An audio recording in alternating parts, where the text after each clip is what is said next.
কি বলবো, কিছু বলার নেই। আমাদের যে ম্যান্ডির সঙ্গে যে সুতোপাদি, এদিকে ফারিয়া মানে মারিয়ার মা, সমস্তটাই একত্রিতভাবে জড়িত কেস। আর ম্যান্ডি তো একদিন সেই মন্দারমণি থেকে ঘুরে এসে মারিয়ার বাড়িতে গেছিলো, মেয়েকে মনে সামথিং আনতে গেছিলো। তখন তো ফারিয়াকে ভালোভাবে কানে দিয়ে এসেছে কুশমন্তর যে কন্ট্রোভার্সি করবি, রইবি তো সইবি তো রইবি, মানে এরকম একটা ব্যাপার।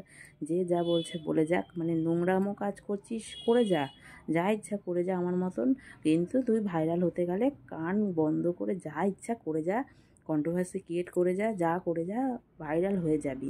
আর কাদা ছড়াছড়ি আমি একটু কদিন বাড়ি যাই, গিয়ে একটু সামলে নিই, তারপরে ছড়াছড়ি করব। তুই তোর টাকা ইনকাম করে যা, আমি আমার করে যাই, সুতোপাদি তুমিও তোমারটা করে যাও। মধ্যখান দিয়ে সোশ্যাল মাধ্যম তো, কাদা ছোটাছড়ি করি, ঘরে বসে একটা ভিডিও বানিয়ে তোমরাও বানাও আমিও বানাই, করে করি, এই সমস্ত কাণ্ড কারখানাই চলছে। কারণ নোংরামি তো ছাড়া আর কিছু নেই, মানুষ এটা নিয়েই রকম চকম করবে।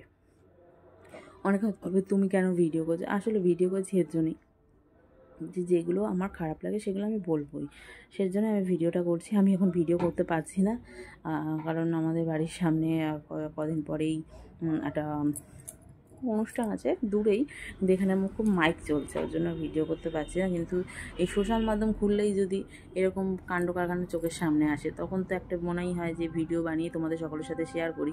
আমার মনের কথাটা তো শেয়ার করা দরকার, তো তোমরা দেখো বা না দেখো কী করবো বলো। কিন্তু আমি মনে হলো তাই করলাম। আমি বেশিক্ষণের ভিডিও অবশ্যই করছি না, আগের দিনের ভিডিওটাও ছোটো করে করেছি, এই ভিডিওটা ছোট্ট করেই করছি। কিন্তু এটাই বলবো যে নোংরামি শুরু হয়েছে। এই যে আমাদের ম্যান্ডি, সে কি ধোয়া তুলসী পাতা, সেও না সুতোপাদিও না, এদিকে আবার এই আমাদের ফারিয়ার মা, কেউই ধোয়া তুলসী পাতা না। যা না তাই গেছে। এখন আবার যারা মানে তার ম্যান্ডির থেকে দূরে সরে এসেছিলো, তারাই আবার ম্যান্ডির পক্ষ নিয়ে। ম্যান্ডিও ভালো কাজ করেনি, ম্যান্ডির সঙ্গে যারা জড়িত ছিল তারাও করেনি, ম্যান্ডির মায়ের সঙ্গে যারা জড়িত হয়ে গট কেস করে ফোন আলাপ করেছিল তারাও হয়নি। মধ্যখানে আমি একটা কথা না বলে পারলাম যে কাকুলি দিদিভাই একদম কন্ট্রোভার্সি থেকে চলে গিয়েছিল।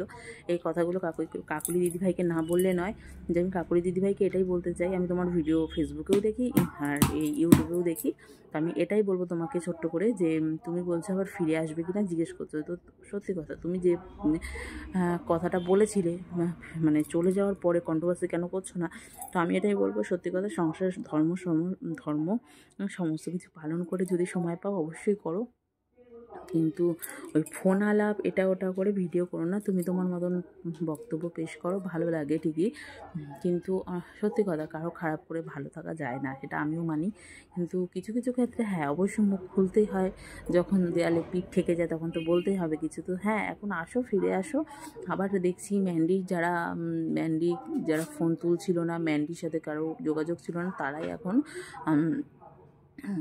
লতায় পাতায় হয়েছে। এই যে ম্যান্ডির বান্ধবী, তারপরে পিয়া, এদিকে আমাদের রিয়াঙ্কা, সমস্তটাই এখন সব একত্রিত হয়েছে, কারণ এখন সুদিন। তাহলে ম্যান্ডিকে আমি তো এটাই বলবো, আর ম্যান্ডি কী করে তখন সুতোপাদিকে মানে আঁকড়ে ধরলো বলে, তখন আমি ভেবেছিলাম কাউকে সাপোর্ট হিসেবে, তা মেহেন্দির মাথায় ওর নামটাই কেন ঘুরলো, যে সুতোপাদি। আসল কথা, মেহেন্দি বহুত বড় একটা খিলাড়ি, আর কিছু না। কারণ মেহেন্দি জানে যে ওই একমাত্র কন্ট্রোভার্সি যে যার কাছে গেলে আমি একটু হলেও পাড় পেয়ে যাব, কেউ সমান নাই। সুতোপাদিও যেমন, এই মেহেন্দিও তেমন, মেহেন্দির বোন কাকিমাও মানে মামুনি না কি বলে, সেইও সমান, ফারিয়ার মা। আর এদিকে আছে আরও অনেকে, আমি তাদের নাম আর নিতে চাইছি না, কিন্তু আমি কাকুলির দিকে বলবো এটা আমার ভিডিওর মাধ্যমে, যে তুমি আসছো যখন আসো, কোনো অসুবিধা নেই। জানি না আমার ভিডিওতে কপিরাইট চলে আসবে কি না, কারণ ওই মাইক গাগা করে বাজছে, হয়তো কপিরাইট আসলে ভিডিওটা আমার ডিলিট করেই দিতে হবে, আর না আসলে তো রয়েই যাবে, দেখতে পাবে তোমরা। জানি না ভিডিওর মাধ্যমে যদি কিছু ভুল বলে থাকি ক্ষমা করে দিও, মানুষ মাত্রই ভুল হয়। তো ভিডিওটা আমি এখানেই এন্ড করছি।